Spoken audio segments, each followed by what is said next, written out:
Punjab national bank के chairman Ashok Chandra ने वाराणसी में 30 विशिष्ट ग्राहकों संग बैठक की। इसमें बैंक की नई योजनाओं और डिजिटल सेवाओं पर चर्चा हुई। अशोक चंद्रा ने ग्राहकों से फीडबैक लिया और डिजिटल बैंकिंग अपनाने के लिए प्रेरित किया। बैठक में जनरल मैनेजर दीपक सिंह समेत कई अधिकारी मौजूद रहे।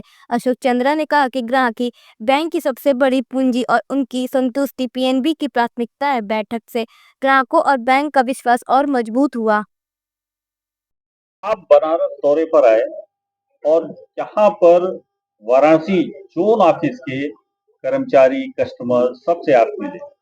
आखिर आपका मूल उद्देश्य क्या था? देखिए, यूपी हमारा एक बहुत ही इम्पोर्टेंट सेक्टर है और जिसके भीतर पूरे यूपी के भीतर हमारी 1660 शाखाएं हैं। तो पूरा उत्तर प्रदेश हमारे लिए एक बहुत ही हमारे ग्रोथ के लिए बहुत अहम भूमिका निभाता है।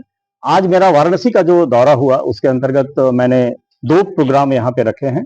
एक तो अपने जो हमारे एंटरप्रेन्योर्स हैं और जो एमएसएमई एंटरप्रेन्योर्स हैं उनके साथ हमने एक इंटरेक्शन रखा था और उनकी जो रिक्वायरमेंट है वो क्या प्रोसेस प्रोडक्ट में इंप्रूवमेंट चाहते हैं उसके ऊपर आज हमने यहाँ के जो गणमान्य जो हमारे एंटरप्रेन्योर्स हैं उनके साथ हमने चर्चा की और मैंने देखा कि अपॉर्चुनिटीज यहाँ बहुत हैं। हमने 13 फरवरी को भी एक एमएसएमई आउटरीच एक्टिविटी यहाँ किया था और बहुत सारे एमएसएमई के प्रपोजल हमने यहाँ से सोर्स किए जिसके ऊपर हमने सैंक्शंस भी बहुत सारे किए हैं और आने वाले महीनों में भी हम वाराणसी के भीतर काफी क्रेडिट आउटरीच एक्टिविटी करने वाले हैं जिसके अंतर्गत बहुत सारे लोगों को हम अपने बैंक के साथ जोड़ने का प्रयास करेंगे।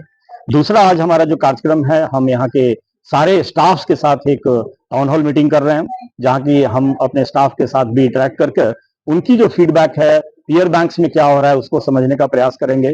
और मेरा हमेशा ये प्रयास है और मैं मानता हूँ कि हेड ऑफिस के लोग अगर फील्ड में आते हैं और रेगुलर विजिट करते हैं तो एक समझ में आता है कि फील्ड में क्या रिक्वायरमेंट है, फील्ड में किस तरह की अपॉर्चुनिटी है, क्या चैलेंजेस है और देन पॉलिसी मेकिंग में हमें एक काफी इजी होता है। तो आज भी मेरा ये जो वाराणसी का जो मेरा दौरा है मैं वही जानने का यहाँ प्रयास कर रहा हूँ और ज्यादा से ज्यादा लोगों को मैंने आज रिक्वेस्ट किया कि आप पीएनबी के साथ जोड़िए। मैंने 2-3 चीजें उनको बताई कि पीएनबी टर्न अराउंड टाइम पे बहुत ही एक सुनिश्चित करेगा कि एक निश्चित समय के भीतर उनके लोन प्रपोजल को सैंक्शन किया जाए और इसको बहुत ही गंभीरता से मैंने लिया है और हेड ऑफिस पे मैं अपनी टीम के साथ बैठ के इसके ऊपर प्रयास करूंगा कि एक निश्चित समय में लोगों को लोन की सुविधा प्रदान की जाए। मैंने ये भी हमारे यहाँ जितने लोग आए थे उनको अनुरोध किया है कि हमारी जो digital cash flow based lending facility है अप टू 25 लाख जिसमें किसी भी तरीके के डॉक्यूमेंट देने की जरूरत नहीं है उसमें हम ज्यादा से ज्यादा लोगों को जोड़ें और ज्यादा से ज्यादा इंटरप्रेन्योर्स उसका जो सुविधा है उसकी लाभ यहाँ से उठाएं। अभी जो बजट आया है उसमें सर ये जो टैक्स स्लैब्स को लेकर के सर जो चेंजेस आए हैं उसका इफेक्ट बता रहे हैं कि बैंकिंग सेक्टर में बड़ा पॉजिटिव आने वाला है।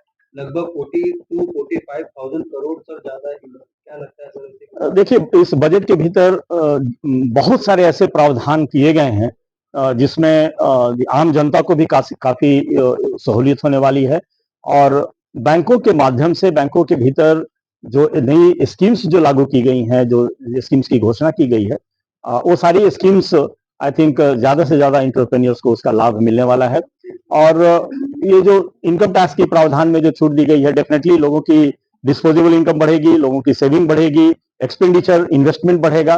तो आई थिंक बजट का तो बहुत ही पॉजिटिव इम्पैक्ट बैंकों के माध्यम से भी पूरी इकोनॉमी में होने वाला है।